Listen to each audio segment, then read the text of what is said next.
Welcome to Penrose Learning, where we make understanding easy. You start immediately. Make sure the AirPods Max have some battery because a reset needs power. Once charged, put them nearby. Turn off Bluetooth on your iPhone or choose Forget this device in Bluetooth settings to avoid automatic reconnection. Next, locate the noise control button and the digital crown on the right ear cup so your fingers know their targets.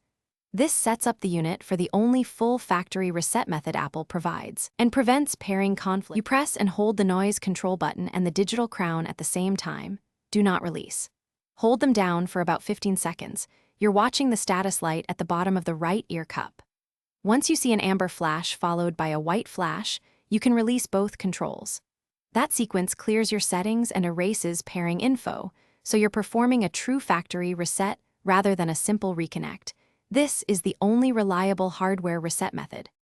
Once done, re-enable Bluetooth on your iPhone and pair the AirPods Max as a new device. Select them in Settings Bluetooth and confirm. If the LED never shows amber then white, make sure the headphones have at least 30 minutes of charge and try the hold sequence again. Low battery prevents the reset. If repeated attempts fail, you should contact Apple support or visit an Apple store because persistent faults, like a dead status light, often indicate hardware issues, not just software.